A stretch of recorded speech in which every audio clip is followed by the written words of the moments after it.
Hello everyone. So today we'll be talking briefly about the high yield topics for NEET PG 2021 dermatology. So I'll be discussing 10 high yield topics. I'll just discuss the important points about these topics so that you can use it as a quick revision just before your exams. So first topic that I'll be dealing with is genital ulcer disease. You should know in genital ulcer disease, 5 genital ulcers are important for you. I'll talk about each one of them and their differentiating features. So the question you usually get is either an image or a description or a relevant test to that genital ulcer. So you should know how to differentiate between different genital ulcers and one important test for each genital ulcer. So what is this? This is a case of chancroid. So this is a case of chancroid. Whenever they are talking about chancroid, you should remember that the ulcer is painful. You have multiple ulcers. It is non-indurated, so soft. It's also called as soft chancre. Soft chancre. Okay, so painful, multiple, non-indurated ulcer, also called as soft chancre, which is present on the glans penis, and there is usually a grayish slough which is adherent to it, which you can remove and then the surface would bleed on touch. So all this is a feature of chancroid. What do you do as a test? So as a test, when you do a gram stain, what do you see? You see road track appearance or fish track appearance, school of fish appearance. So what is it? So they sometimes give you these appearances and ask you. So on gram stain, you see cocobacilli which are arranged in chain. These are gram-negative organisms which are arranged in chain. So these are cocobacilli and they are arranged in chain, look like red road track appearance or school of fish appearance. What is the culture medium you use here? You use a Muller-Hilton agar medium which is enriched with horse blood. Okay.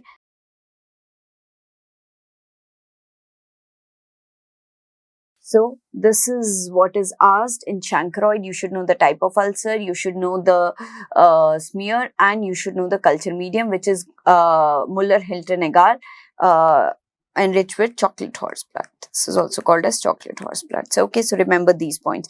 What is this? This is a chancre.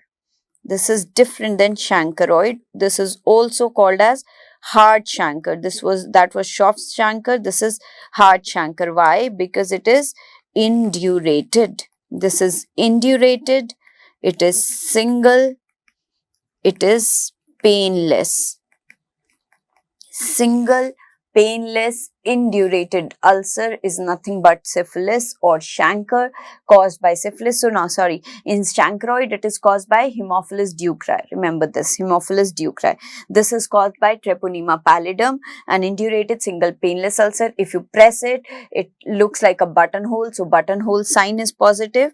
And what do you do? Now this organism cannot be stained. So we do a dark ground microscopy. Dark ground microscopy is done and you see these fluorescent spiral slender organisms, and these have a characteristic motion which is called as corkscrew motion.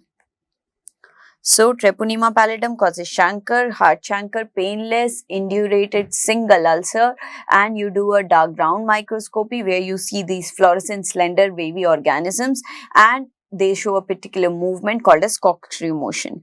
Then the next ulcer is herpes. Herpes genitalis usually will not present as an ulcer. What will it present as? It presents with painful coalescing vesicles and erosions. Painful coalescing vesicles and erosions which tend to group together. Can you see here? So grouped vesicles and erosions. So these are polycyclic erosions. This is herpes genitalis caused by HSV2 more than HSV1, but herpes simplex virus is the major organism. What do? You do a Zank smear, and what do you see in Zank smear? You see multinucleate giant cells and you see acantholytic cells. Okay. So here you do Zank smear and you see MNGs and acantholytic cells and you see multiple painful coalescing vesicles and erosions, you hardly see an ulcer, and usually there is lymphadenopathy present. Okay, so this is herpes. Next is donovenosis. Next ulcer is donovenosis. Now, how does donovenosis present as? Now, donovenosis will present with this beefy granulomatous ulcer. So, it looks like beefy granulomatous ulcer, which is usually single, and sometimes it is associated with what is called as pseudobubo. Now, what happens in donovenosis? Sometimes an ulcer happens over lymph node, and that appears as if the lymph node has enlarged, but there is no lymphadenopathy. So, here pseudobubo is there. So, it's also called as pseudobubo when donovenosis lesion is present on the lymph node. You have this beefy looking ulcer, which is single, which is usually painless.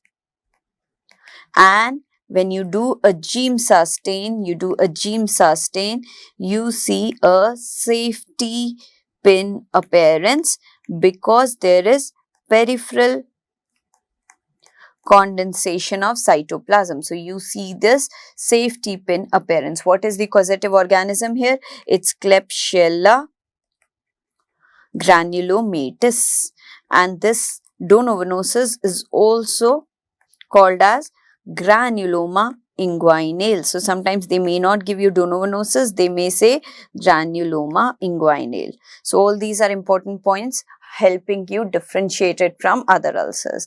The last ulcer, we talked about the 4 ulcers. This is the last ulcer, which is also called as lymphogranuloma venereum or lymphogranuloma inguinale, LGV, lymphogranuloma venereum or lymphogranuloma inguinale. Here again, you do not see an ulcer because when the ulcer comes, it's very inconspicuous. So, patient usually presents to you with bubo, which is this swelling of the lymph node. Now, this lymph node is swollen, there is abscess formation, they may be multilocular abscesses which may break down into the skin. So, LGV will usually, they'll give something like a bubo to you, and there is a sign which is called as groove sign. What is groove sign? Groove sign is when there is involvement of both inguinal and femoral lymph node. This Paupart's ligament which is present in between, it becomes taut and it looks like a groove, and so that's called as groove sign. Groove sign is because of tauting of Paupart's ligament, because there is involvement of femoral and inguinal lymph node in LGV. So, LGV, remember, it presents with bubo, which usually converts into a multilocular abscesses, which may be unilateral or bilateral. You do not see an ulcer, and a groove sign is positive. Now, here also remember, bubo is also seen in chancroid, but in chancroid, it's usually unilateral and the abscess is usually unilocular. It's unilateral, unilocular, and you see an ulcer. So, all use with chancroid. So, that is the difference between bubo of LGV and chancroid. So, you should be knowing about these 5 genital ulcer. Then in STD, very important question which comes is on these STD kits, which you should be knowing. I have taught this in detail based on a mnemonic. So, I'll just repeat it here very briefly. So, great girls won't buy red, yellow bags. Remember this, great girls won't buy red, yellow bags. So, great, so GR, it's gray, and it stands for great is trachomatis, and there is urethral discharge. So, great has gonorrhea and trachomatis, so it's usually dealing with urethral discharge. Next is great girls. Girls is green. Girls means vaginal discharge. So, my second kit would be vaginal discharge. It is green in color, has secnidazole and fluconazole. Next is great girls won't. W for white. When there is something white, a white board, the first thing you write is ABC. ABC. So, A for azithromycin, B for benzathine penicillin, and C for chancre and chancroid, which is genital ulcer. Disease. So, my white kit is for genital ulcer disease. Now, when we are talking about genital ulcer, 3 kits are there. One is non-herpetic, which is allergic to penicillin, and third is herpetic genital ulcer. So, in order, white is for genital ulcer disease, which on patients where we can give penicillin. So here I have in benzathine penicillin with azithromycin. Then great girls won't buy. Buy is blue. Buy, when you buy something, it is bad. So bad, it's blue, it's azithro, it's doxy. It is given to individuals who are allergic to penicillin. Then next is red. Red is red. Red means which is fiery red. Which ulcer is very fiery, which is red? It is herpes genitalis. So we are talking about herpes here. So this is herpetic kit, and that has acyclovir. Next is red yellow bag. So low, LOW is lower abdominal pain. Remember, so yellow is for lower abdominal pain. It will have cefixime, metronidazole and doxy. And last is B, which is bags, is black. Black is for inguinal bubo. We said bubo was for chancre, chancroid and LGB. So it will have doxy and azithromycin. So remember this with the help of a mnemonic. There are a lot of questions on kits. So these are the two major things that you should be knowing about in genital ulcer disease. Next, you get lot of questions on alopecia and specifically on tinea capitis. So discussing that here. So when we talk about tinea capitis, you should know that it is divided into inflammatory and non-inflammatory types. And in non-inflammatory types, I have gray patch and black dot. And in inflammatory type, I have favus and Kirion. So they can ask you questions about any of these, and sometimes you have to differentiate it from different alopecia, so which I'll be talking about here. So this is what this looks like, a gray patch. So whenever they give you something like this is a gray patch. This is a gray patch. Now gray patch, why is it gray? Because there are erythrospores which are outside. So it is a type of ectothrix. Here the fungus is invading the hair from the outside. So I can see these spores. These are fungal spores which are appearing as gray scaling. What causes it? It is caused by Microsporum species. Microsporum species, in which most common is Microsporum canis. Now this particular one, it shows fluorescence. See, my fungal spores are present on the outside. So if I do a Woods lamp, I will see a fluorescence. So gray patch is an ectothrix. It's most commonly caused by Microsporum and it shows fluorescence. How does it present? It presents with a gray patch of alopecia with lot of broken off hairs and gray scales over that. Okay. The next non-inflammatory type is black dot type of a tinea capitis. Black dot is a type of endothrix. Here this hair is being invaded from inside. So what does it cause? Hair is invaded from inside, hair breaks off. So what do you see? What are these black dots? These are swollen hair shaft. These are swollen hair shafts.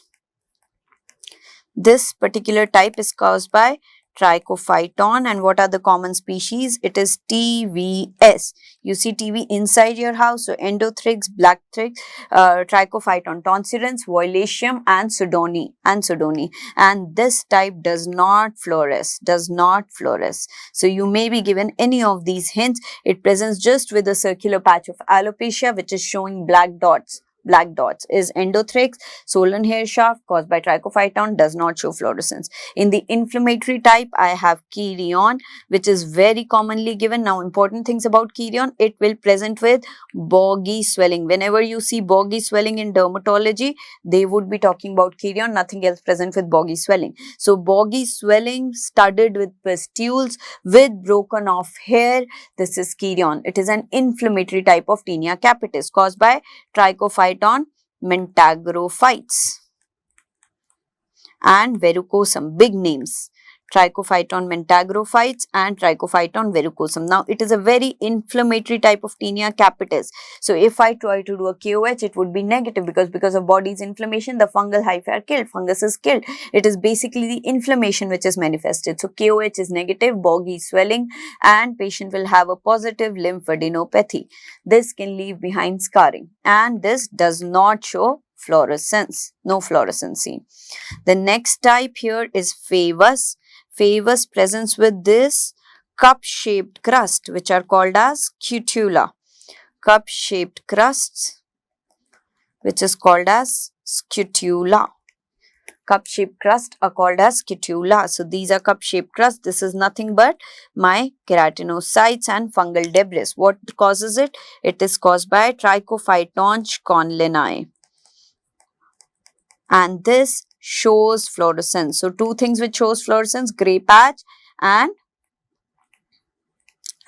favors.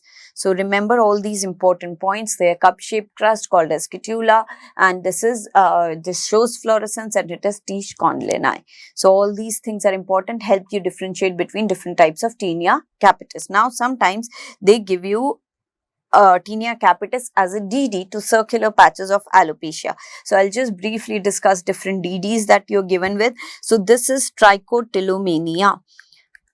Now in trichotillomania, it is a psychiatric disorder. So patient will present with an area of alopecia which is usually accessible. So on the frontoparietal area, here the patient is pulling his or her own hair and that is causing alopecia.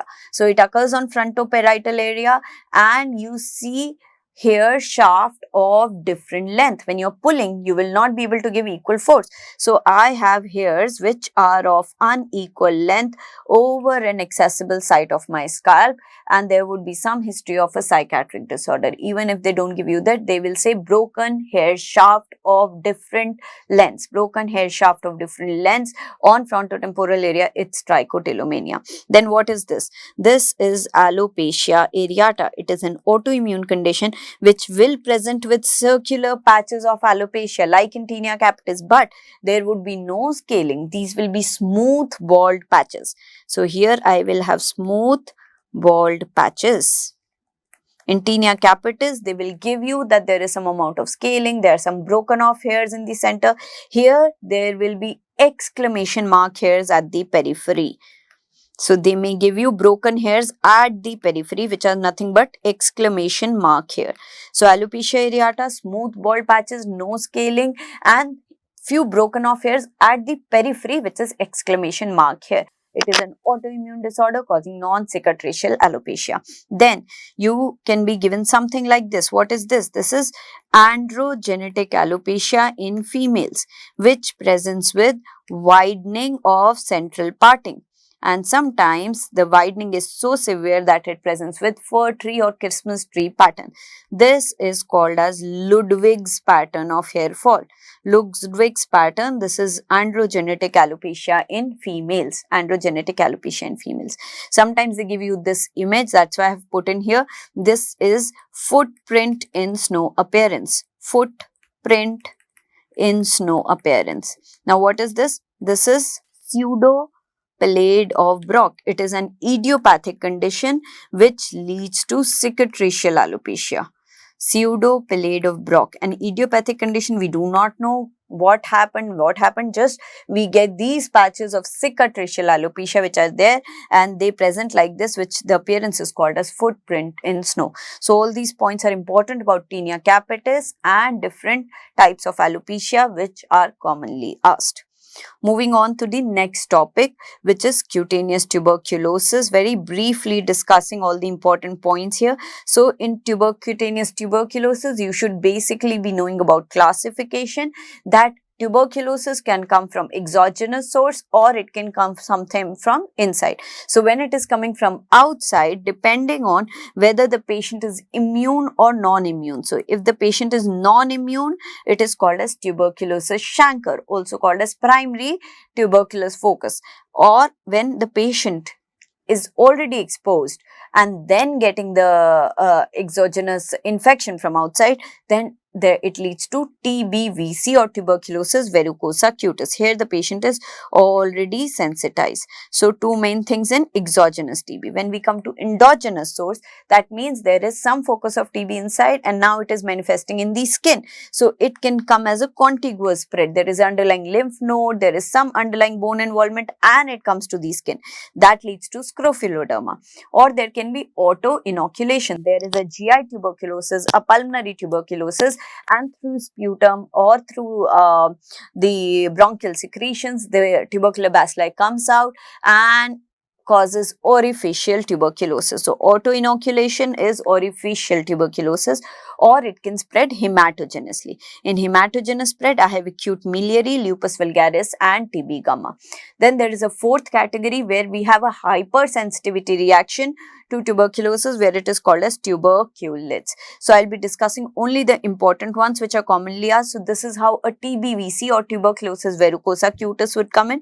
Now I already told you it is from an exogenous source and patient is already sensitized. How does it present as? It presents with a asymptomatic verrucous plaque which is present on the exposed parts. Asymptomatic, no pain, verrucous plaques present on the exposed part. It is also called as anatomist wart or a prosecutor wart, and more commonly it is seen in healthcare workers and farmers and sometimes in children who defecate in open, where I see the lesions on the buttocks. Okay, so remember, you will be given one of these scenarios. You will be given a verrucous growth which is asymptomatic, and then it is TBVC.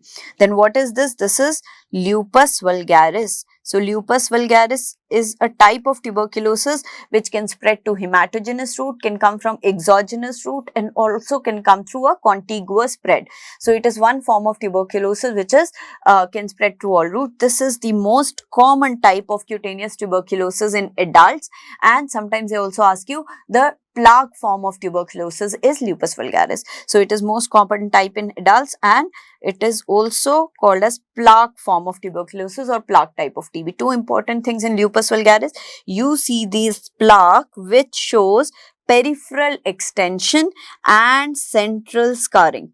So central scarring is characteristic of lupus vulgaris. So I see a plaque which is extending peripherally, and at the old places or in the center it is showing scarring. And if you do a diascopy, you see apple jelly nodules.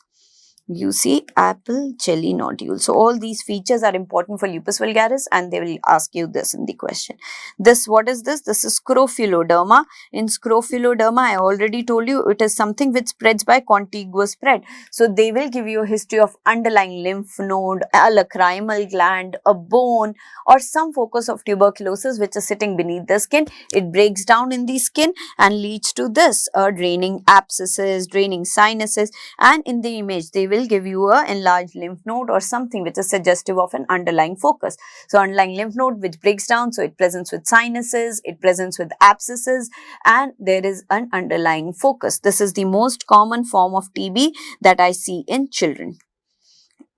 Okay, so Scrofulloderma, this is the image that they would be given. Then there are a lot of questions on tuberculitis, so you should be knowing about tuberculitis a bit. Tuberculitis are type 4 hypersensitivity reaction. So in this, what is happening? There is a focus of TB somewhere. It releases some antigens or some mycobacteria, and my body develops a delayed type hypersensitivity reaction to it. So since my body is developing a hypersensitivity reaction, it is a good immunity kind of tuberculitis.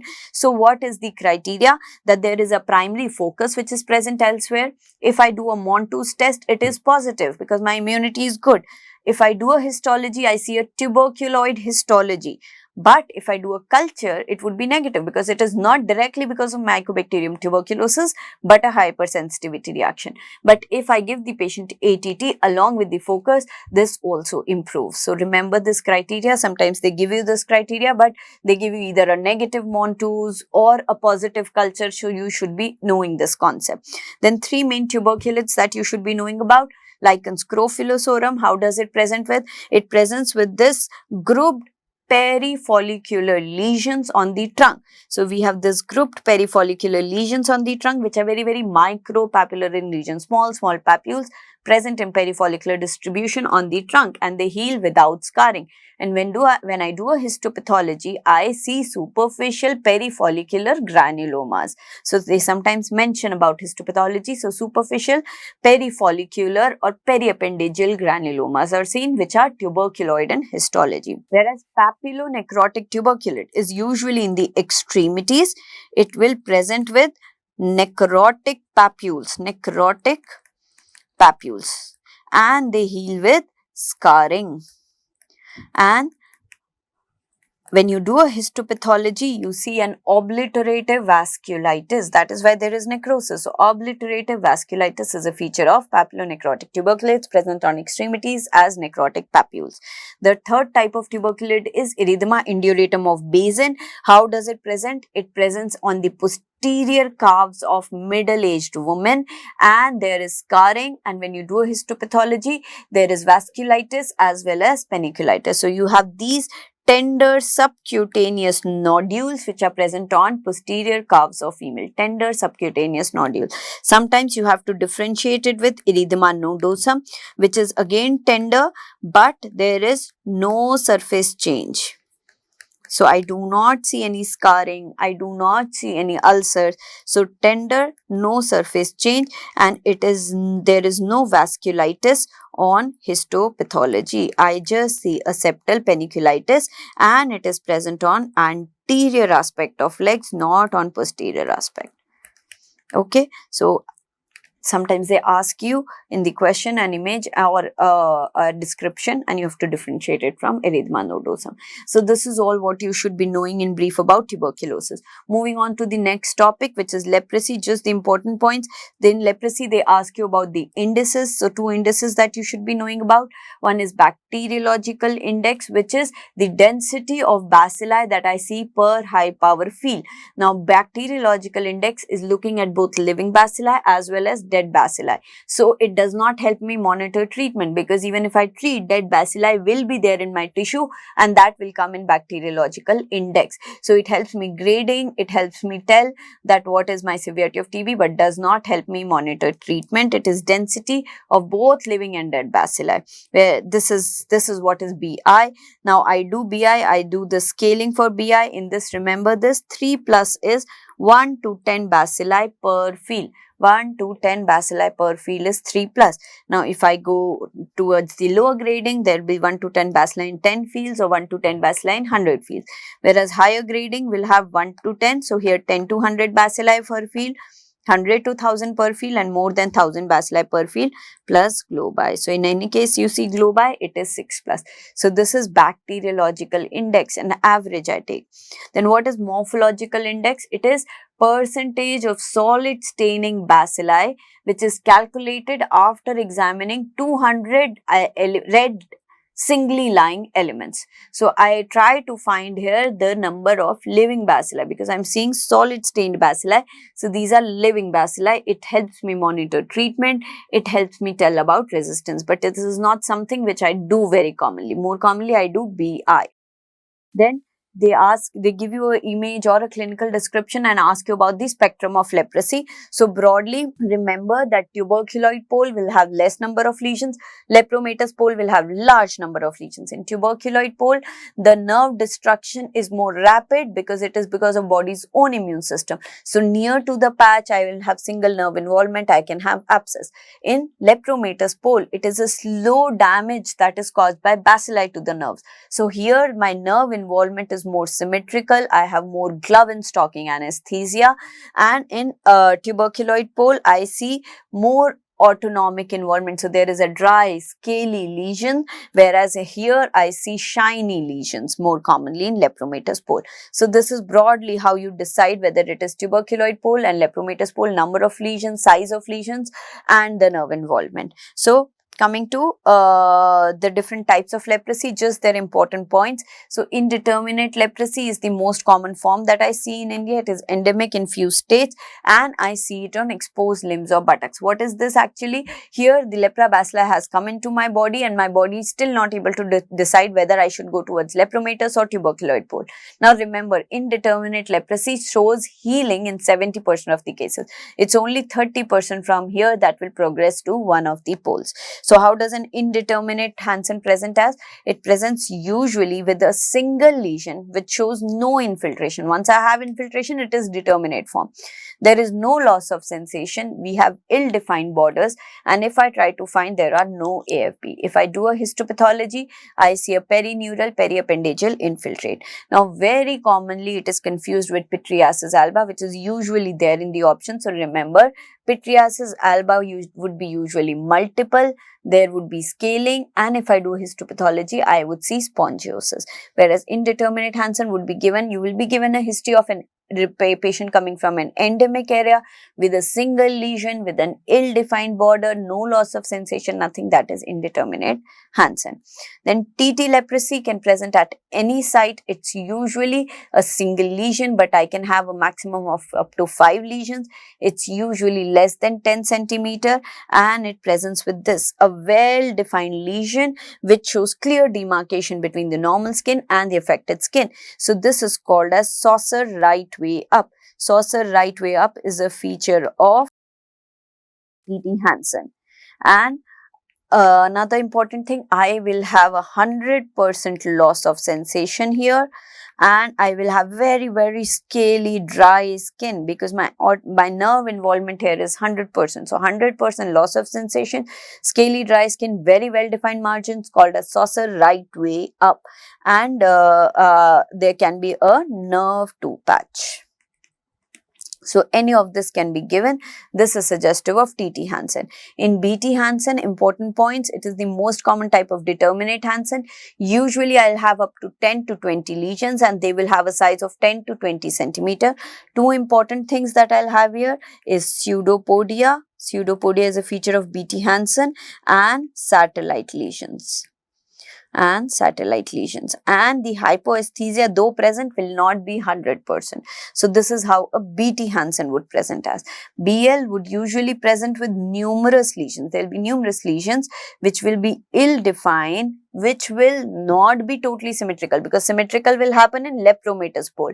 So here they will be tending to symmetry, and there might be some amount of glove and stocking anesthesia that I see. Now, important feature in BL, the classical lesion is called as inverted saucer appearance. So they ask you, inverted saucer appearance is seen in BL Hansen. Then I can have annular, punched out, or Swiss cheese appearance lesion. Basically, why? Because in BL borderline leprosy, I have lesions from both poles. So I have dimorphic lesions which have been variously defined as annular, punched out, or Swiss cheese. Now remember here that if BB is also there in the option, then for annular, punched out, or Swiss cheese, you will mark BB as the answer. However, if it is not there, you will mark as BL, and sometimes they just give you borderline, so mark borderline. However, inverted saucer, if they have given you, they are talking about BL. So here BL more than borderline. Okay, so remember this, inverted saucer is in BL, annular, punched out, Swiss cheese is more commonly seen in BB Hansen, which is the most unstable form. It is a very rare form. I see a punched out lesion, and I also see map-like configurations, which is called as geographical lesions. So they give you geographic or map-like lesions are seen in BB Hansen. So BB Hansen, geographic map-like lesions, punched out lesions, Swiss cheese lesions, annular lesions are more common in BB. So BB, BL. Then coming to, so this is what we have already discussed. LL Hansen, they would give you some amount of nasal stuffiness, some amount of pedal edema, and there will be symmetrical lesions which will be present all over the body. There will be glove and stocking anesthesia. I can have macules, I can have papules, I can have nodules, and I can have a typical facies called as leonine facies, where there is madarosis, where there is infiltration of the skin, infiltration of the ears. So lepromatous leprosy. So this is how different spectrums present as, and you may be asked about any of these. Moving on to the next topic, which is psoriasis. Again, a very common topic from which the questions are asked. In psoriasis, most commonly they ask you questions on histopathology. So you should be knowing in stratum corneum, I see hyperkeratosis and parakeratosis. Parakeratosis is retention of nuclei. Hyperkeratosis is increased thickening. Here, what also I see are Monro's microabscesses. They ask you this also. So Monro's microabscesses is collection of neutrophils that I see in stratum corneum, remember. And I see hyperkeratosis and parakeratosis. What happens to stratum granulosum? It is absent. What happens in stratum spinosum? I see spongiform pustules of Kogo. So these are this is also collection of neutrophils, but it is present in stratum spinosum, or sometimes they give you stratum malpighi, which is the viable layer of the epidermis or lower layer of the epidermis. So spongiform pustules of Kogogs, and I see acanthosis or increased thickness of the stratum spinosum. What else do I see? I see supra papillary thinning. I see rete ridges which are club shaped. So I see club shaped rete ridges, which is also called as camel foot appearance. There are a lot of questions on histopathology of psoriasis. So I see club-shaped rete ridges, I see suprapapillary thinning, I see dilated vessels here. So dilated vessels are there. So all these findings are important. Munro's microabscesses in stratum corneum, spinosum shows spongiform pustules. Then I have club-shaped rete ridges or camel foot. This is how a psoriatic histopathology looks like versus a normal histopathology. Then a sign in psoriasis which is commonly asked is Auspice sign. What is Auspice sign? It has three phases. It has three phases. The first phase is called as Grattage test or candle sign, in which if I try to scrape off a psoriatic lesion, there is accentuation of scaling. Then I see this sign of Lars-Hodgson or a Berkeley's membrane which is formed. And the third is if I keep scraping, I see pinpoint bleeding points. Pinpoint bleeding points. Now this is the most important, and this is predominantly which is called as Auspice sign. So Grattage test is a part of Auspice sign, where is increased scaling. When I see these pinpoint bleeding points, which is because of dilatation of dermal vessels, it's called as Auspice sign. Then nail changes in psoriasis. The pits is the most common sign. I see deep, irregular, random pits. Deep, irregular, random pits. And then what do I see? I see oil drop sign, which is the most characteristic. So I see this distal onycholycosis, and I see this orangish yellowish area which is just proximal to this yellow area. This is because of parakeratosis occurring in the nail blade. So oil drop sign, pits and distal onycholysis, subungual hyperkeratosis, these are different features, but pits is the most common sign. Oil drop is the most characteristic or most specific sign. How do I treat psoriasis? We have topical, systemic and phototherapy. In topicals, we should know corticosteroids, retinoids, and there are two regimens, Goicomens and Ingram's regimen. You should know in Goicomens I have coal tar, and in Ingram we have anthranilin. In phototherapy, you should be knowing about narrowband UVB. Its wavelength is 311 to 313 nanometer. 311 to 313 nanometer. Whereas PUVA is Soralen plus UVA. Soralen plus UVA. Then they ask you about targeted phototherapy or excimer lasers. Now they ask you about this wavelength, which is 308 nanometer. So this is 308, NBUVB is 311 to 13 nanometer. Then methotrexate, which is used in psoriasis, is the treatment of choice for chronic plaque, erythrodermic and psoriatic arthritis. They ask you this treatment of choice for chronic plaque, erythrodermic or psoriatic arthritis is methotrexate. But remember, methotrexate causes liver toxicity. So if they have given you a hint of liver toxicity, we have to stop methotrexate. Cyclosporine is used as a crisis drug. They lot of time ask you about the side effects of cyclosporine, which is all hypertriglyceridemia, hypertrichosis, gingival hyperplasia and renal toxicity. With acitretin, remember that in psoriatic patients who are HIV positive, who are immunodeficient and patients with pustular psoriasis, there my treatment of choice is acitretin and not methotrexate in HIV, immunodeficiency and pustular psoriasis patient. Then there are a lot of questions about biologicals now. So biologicals are specific are agents which target the specific immune or genetic mediator. So in psoriasis, what are important for us? So there are three: anti-TNF alpha, etanercept, infliximab and adalimumab. All of them act on anti-TNF. They are all anti-TNF alpha. Etanercept, infliximab and adalimumab. Then ustekinumab, us is 2. So IL-12 and IL-23. So if you give you IL-12 and 23, you know they're talking about two agents. So ustekinumab. Then secukinumab is C. SE is for 17. So IL-17 inhibitor. So remember these are commonly asked. Moving on to the next topic, which is eczemas. So in eczemas, important questions are based on differences between irritant and allergic contact dermatitis. Here you should know irritant is which develops with first exposure. So a patient is not sensitized. It depends on the concentration of the agent, and it is non-immunological in nature because I here do not have a memory T cell.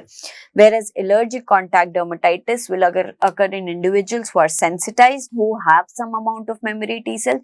So it's more like an immunological reaction. It depends on the immunological response of the individual. So allergic contact dermatitis usually develops later with second exposure, whereas irritant contact develops at the time of exposure. So these are these are important differences. They ask you this and they give you questions related to this.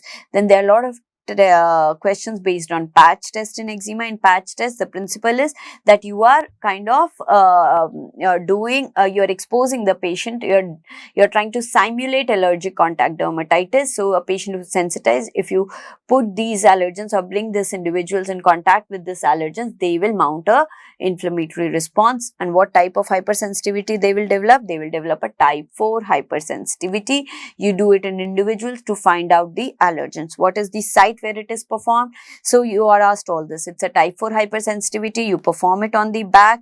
And when do you read it? So you read it after 48 hours. So you put it on the back, leave it there, and after 48 hours you open it. So you read it after 48 hours. But the best would be if you read it at both 48 hours and 96 hours, because there are few delayed reactors. So my best reading, if they ask you just one, it's 96 hours. But usually because of the discomfort, we do it at 48 hours. So in the option, if you have 48 and 96 hours, please mark that the patch test is read at. Then they ask you about photo patch test. In this, the antigens are applied in duplicate. You put an opaque material. After 48 hours, you irradiate one side with UVA. You irradiate one side with UVA, and what do you see? If on the irradiated side we see a positive reaction, then you know that allergen is photoallergen. Okay, so you put in duplicate, and after 48 hours you irradiate one of these sites. So this is in brief about patch test and questions that are asked. Then they ask you about management of eczemas. So remember, the most important step in allergic contact dermatitis is removal of the irritant. So wear gloves, remove irritant, and moisturize your hands. These are the most important steps. Then comes the role of steroids and other immunosuppressants. But again, we do not use any retinoids here. So in the options, they sometimes give you retinoids. So that is not what we use here. Then in endogenous eczema, I'll only discuss about atopic dermatitis, because again, that is very commonly asked. You should remember that it is itch that rashes, or itch is a disease here. So they give you a history of something like an atopic dermatitis, a hay fever, or allergic rhinitis or asthma present in the patient or a family member. Then what are the pathogenetic factors here? There is a epidermal barrier dysfunction. So filaggrin is defective, only the important part. Then this is a Th2 mediated response. So I have high IL-4 and I have high IL-13. There is increased transepidermal water loss, and there is high IgE. So it is a Th2 response, high IgE, defective barrier, and increased transepidermal water loss, and then there are a lot of aggravating factors. Now in atopic dermatitis, there are three phases: an infantile phase, a childhood phase, and adult phase. Remember, infantile phase, there will be involvement of scalp and extensors. Scalp and extensors. In childhood phase, I'll have more of flexural involvement, whereas in adults, apart from flexural involvement, I will have hand and foot involvement. Okay, so these sites help me differentiate between different types. Then there are signs in atopic dermatitis which are commonly asked: Hertog sign, loss of eyebrows, allergic shiners or darkening beneath the eye folds. Then this, they give you Denny Morgan fold. An extra fold of lower eyelid is Denny Morgan fold seen in atopic dermatitis. I can have keratoconus, anterior subcapsular cataract, or papillary conjunctivitis. Then I can have a headlight sign when there is a perioral pallor. So headlight sign again seen in atopic dermatitis. Then I can have keratosis pilaris, palmoplantar hyperlinearity, and I have something called as white dermographism. White dermographism, which is again a feature of atopic dermatitis. Red dermographism is seen in urticarias, and black dermographism is seen with metals. Okay. Then diagnosis here is mostly clinical, and you see a high Ig. The criteria which is used for atopic dermatitis is called as Hanifin and Rajka's criteria. Coming to the next topic, they give you a lot of questions on basics of skin. So first you should know about the skin layers. Come, let's get sunburnt is a mnemonic: corneum, lucidum, granulosum, spinosum, basal. Now remember just important points here. Corneum is a dead layer of the skin. So here I have no nuclei, they are flattened cell, they are dead cell, they are dehydrated. So no nuclei, flattened and dehydrated. My cell always develops from basal to the corneal layer. So now if there is a preterm baby, I will have lacking stratum corneum. And as the cell moves forward, they become flattened, they increase, they lose their nuclei, they lose their mitosis, and they get dehydrated. Stratum lucidum, important point, it is only present in palms and soles. It is only present in palms and soles. Stratum granulosum has granules, keratohyalin granules, and odd-land bodies, 2 granules. Stratum spinosum is the thickest layer. Here, because of the thickness and because of the cell, I see desmosomes most commonly in stratum spinosum. Stratum spinosum, I see desmosomes. Then what is stratum basal? It is my lowermost layer. It is the germinative cell layer from which my germinative cell layer from which my all cells are being formed. Now these two, stratum spinosum and stratum basal, is also called as Malpighian layer. Malpighian layer. Okay. Then I already told you about this. Then you should know that cell cycle time, this is epidermal turnover time is important. What is the epidermal turnover time? It is 56 days. The range is of 52 to 75 days. So anything between them is good. But the best answer is 56 days. And remember, in psoriasis, this epidermal turnover time changes from 56 days to 4 days. It reduces. Then they ask you questions about cells in epidermis. So 4 cells that you should be knowing about: keratinocyte, Langerhans cells, melanocytes, and Merkel cells. Remember, keratinocyte is derived from the ectoderm. Langerhans cells is derived from mesenchyme. Melanocyte is derived from neural crest. And Merkel cell, we do not know, but if you have this option, so it can be mesenchyme or ectoderm, but if ectoderm is there in the option, you will mark that. So keratinocyte, ectoderm, L. Langerhans cell will be M, and melanocyte is M, so it will not be by M but N, neural crest. So remember this, they ask you about this development of epidermal cells. Then important points: keratinocytes are my major cells. They form 85 to 90% of my whole epidermis. They are present in all cell layers and they are made of keratin. Langerhans cells are only present in stratum spinosum. Now, Langerhans cells are dendritic cells. So, dendrites, desmosomes more commonly seen in stratum spinosum. So, Langerhans cells are present in stratum spinosum. They are antigen presenting cells. They have Burbick's granules and they stain positively for CD1A, 207 and S100. Remember all these important points. Melanocytes, they are present on the stratum basal. Now, melanocytes will produce melanin. So, they have to be present on the basal layer, which is my germinative layer. They are pigment forming cells and they are again dendritic cells. 2 important ratios: melanocytes are present in the basal layer with keratinocytes in the ratio of 1:10. But what is 1:36? It is epidermal melanin unit. Each melanocyte transfers melanosome to 36 keratinocytes, which is called as epidermal melanin unit, and that ratio is 1:36. And uniform skin color is because of this epidermal melanin unit. Why are there changes in skin color? It is not because of melanocyte, it is because of the type of melanin and the distribution and size of melanosomes. So, melanocyte does not define my skin color. Again, a very, very important question. Merkel cell, remember, it is present again in stratum basale. It is a type of touch receptor, and we already talked about the development. The next topic, which is autoimmune blistering disorder, here you should be able to differentiate between intra and subepidermal disorders.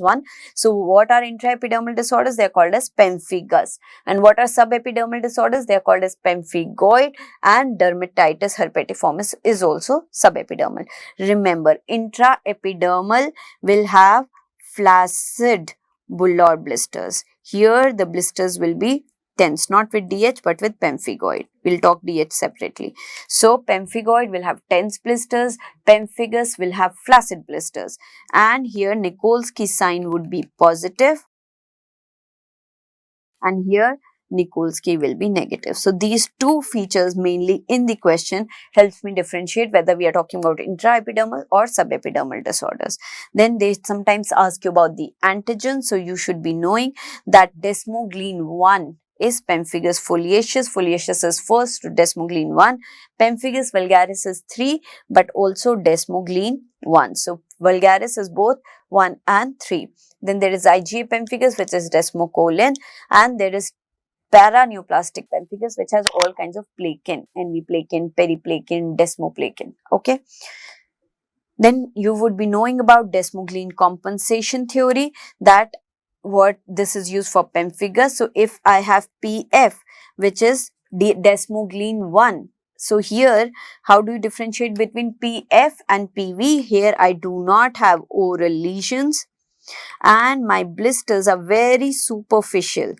So I do not usually see blisters. I see just superficial erosions, and there are no oral lesions.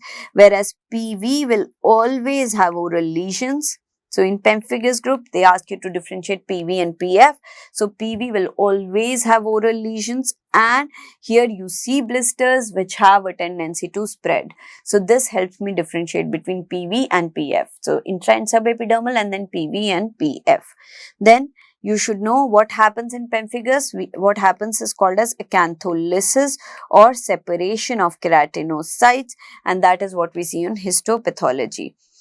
The classification of pemphigus, you would be knowing. A word about paraneoplastic pemphigus, you should know that it has antibodies against all the antigens, but the most important would be desmoplakin.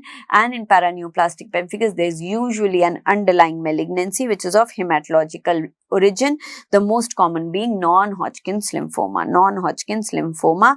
And what do I see? I see polymorphic lesions which are suggestive of pemphigus, of lichenoid lesions, and I see severe mucosal involvement. So this is paraneoplastic pemphigus. They ask you about DIF. So DIF is the most diagnostic test which I use in pemphigus group of disorder. What do I see? I see fish net pattern in case of pemphigus or intraepidermal. I see fish net pattern, and sometimes they have to differentiate between PV and PF. In PF, the fluorescence would be more superficial, and PV, it would be on the lower part of the epidermis. But fish net pattern on DIF is seen in pemphigus. Subepidermal, I already told you. So here you should be knowing about this components of epidermal basement membrane zone. This is important, that what are the antigens. So in bullous pemphigoid, it is BP180 and BP230. Most of the antigens are same except for EBA and bullous SLE, where the antigen is collagen 7. Mucous membrane pemphigoid, where the antigen is laminin 332, and linear IgA disease, where the antigen is LAD1. You have to know about these antigens, they are commonly asked. And then in DIF, what do you see? You see a linear deposition of IgG and C3 in subepidermal disorders, but to differentiate between EBA and bullous pemphigoid, you do a salt split. Okay, so this is again important. DIF, how do you differentiate EB and BP? We have to do a salt split, and their roof will be positive in BP and floor will be positive in EBA. DH is very commonly asked. It is a gluten sensitive enteropathy. So you will be given some history of GI involvement or gluten sensitive enteropathy. And here the antigen is epidermal transglutaminase. So here you do not see any blisters. What you see is itchy excoriated papillovesicular lesions which are present on extensors. It's a very recalcitrant disease. But if you give The treatment here is, before that, immunofluorescence. What do you see? You see a papillary tip immunofluorescence. So I'm just discussed the important DIA for all the major ones. So papillary tip immunofluorescence is seen in DH, and in DH, important thing in treatment would be gluten-free diet and Dapsone. Okay. Moving on to the next topic, which is vitiligo. Again, vitiligo is very commonly asked. You should know it is an autoimmune disorder, but it is an acquired disorder. Defect here is melanocytopenia. I see a positive family history and an association with other autoimmune disorders. Then their pathogenesis has four main factors, genetic factor, immune hypothesis, neural hypothesis, and autodestructive or self-reactive hypothesis. Four hypotheses, they ask you this. So, genetic, immune, neural, and autoreactive or self-destructive hypothesis. Then, how does a vitiligo present as? It presents with chalky, white, depigmented lesions which are present on the body associated with some leukotrichia. Then, they'd ask you this, trichrome or quadrichrome vitiligo are also a type. Here, what do I see? I see three phases, depigmented, a little hypopigmented, and then a hyperpigmented patch. And in quadrichrome vitiligo, I see this perifollicular pigmentation. Then the vitiligo shows Koebner's phenomena positive, and then you classify vitiligo as segmental and non-segmental. In non-segmental, I can have a local or a generalized vitiligo. A local vitiligo can be focal or mucosal, and a generalized vitiligo can be vulgaris, universalis, or ecophacialis. They will not ask you this classification. Very, very commonly, they ask you about segmental vitiligo and how is it different from normal vitiligo. Remember, it is not autoimmune in nature. There is a neurogenic hypothesis. Which talks about segmental vitiligo, that there is a nerve involvement and that is leading to a vitiligo in segmental distribution. So it is along a dermatome. It presents with early age of onset. May not be present at birth, but at an early age of onset, and it's relatively stable. It does not progress. You do not get new lesions. So relatively stable. There is frequent association of leukotrichia. You do not see Koebner's phenomena here, and these patients do not respond to medical therapy or phototherapy. You usually require a surgical treatment for this. So all these points about segmental vitiligo have been asked very commonly. Then you can have focal or mucosal vitiligo or an acrofacial vitiligo, which is the most resistant of all. Or you can have a universalis, a vitiligo which is covering more than 90% of the body surface area. When talking about vitiligo, they a lot of time give you question on chemical leukoderma, where there is a chemical which is causing a melanocytotoxic effect at the site of its contact. So this is also called as contact leukoderma. The common ones, they give you rubber slippers and they ask you the agent that is there. So in rubber slippers, I have monobenzyl ether of hydroquinone. Sometimes they give you an image of a bindi here depigmented patch, that is due to bindi, and the agent is para-tertiary butyl phenol. Or they give you a hair dye, which the agent is para-phenyldimylene or para-tertiary butyl catechol. So all these agents can cause chemical leukoderma, and this is how they present to us. Coming to the last topic, which is systemic diseases and skin. There are lots and lots of topics in this. I'm just covering the very, very important ones here. So they ask you about nutritional deficiencies. Two of them are very, very important, so I'm covering here. So first is a deficiency of nicotinamide or niacin, also called as vitamin B3 or nicotinic acid. So you should know all these four names. They are all different kinds, different names for vitamin B3 or niacin. What does it cause? It causes pellagra, and pellagra is associated with 4 Ds. What are these 4 Ds? Dermatitis, diarrhea, dementia, and death. So they may give you a history of a diarrhea patient, a dementia patient, and a patient having dermatitis. And this dermatitis is classically located on the photoexposed part. It can be acute or subacute eczema localized on the photoexposed part associated with diarrhea, dementia, and death. And there is a sign which is associated with it, which is called as castle neck sign. Castle neck sign, dermatosis which is present along the neck in the form of a necklace. So this is pellagra, and this image is important. What causes is it important, and what are the 4 Ds associated with it? You supplement niacin and patient gets fine. Another very common nutritional disorder which is asked is Ecru dermatitis, Enteropethica, which is autosomal recessive in nature. It is because of zinc. This is because of zinc. Now, zinc can be acquired or it can be congenital. When it is congenital, it is called as Ecru Dermatitis Enteropethica. And what is the defect here? It is here the ZIP4 transporter is deficient. Now, whenever they are talking about Ecru Dermatitis Enteropethica, they will give you a infant of 7 months, 8 months old who's just been weaned off of the breast milk. So now breast milk is rich in zinc. Now once the infant is weaned off from the breast milk, that is when this manifests itself. There was a deficiency which was present earlier also, but now it manifests itself. And how does it manifest as? It has a triad, which is dermatitis, alopecia and diarrhea. Dermatitis, alopecia and diarrhea. So usually they will give you an infant 8 months who has diarrhea and now present with dermatitis, which is periorificial and acral cutaneous eruption. So you see something like this, a periorificial eruption or something around the acral areas or in the genital area. So they present with acute, subacute or sometimes even chronic psoriasiform lesions which are present in a child, in an infant who also has diarrhea. The deficiency here is of zinc. You supplement zinc and it goes off. It's called as Acru dermatitis enteropethica. This is how they present as. Then they ask you sometimes about paraneoplastic dermatosis, which are skin conditions which are associated with internal malignancy and are not malignant themselves. The most commonly they ask you about acanthosis nigricans. They give you an image, you have to identify it. So you should know what is acanthosis nigricans. It is seen on flexures. It presents with hyperpigmented, velvety lesions which are present on the neck. They can be present on the axilla, on the groin. So any flexural involvement. And important thing, this is not acanthosis. You do not see histopathology, you do not see acanthosis. So it's a misnomer.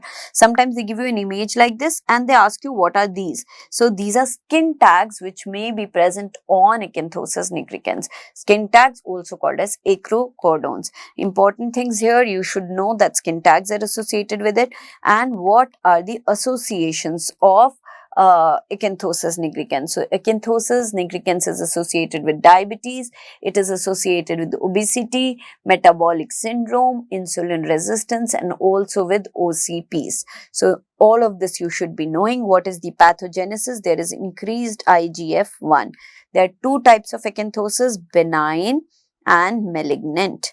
So benign is which is associated with diabetes and all. Then there is a malignant in which is more widespread, involving other parts of the body. There can be involvement of palms in the form of tripalms, and this is usually associated with malignancy, which is adenocarcinoma of the gastric region. So malignant AN. So they sometimes in the question they give you acanthosis nigricans is associated with cutaneous malignancies. So no, it is associated with visceral malignancies, most commonly being gastric adenocarcinoma. And in malignant AN, the lesions are more widespread, they are more rapid in onset, they are more pigmented, and you have tripalms which are associated. So malignant AN is rapid in onset, generalized, bilaterally symmetrical tripalms, and there is sign of Lesetrelat also. What is sign of Lesetrelat? Multiple SKs developing in a patient.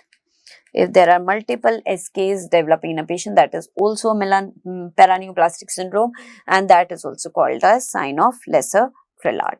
So this is in brief about a very high yield topics which are frequently asked, and I hope it helps you, and all the best for your exams. I'm sure you will rock it.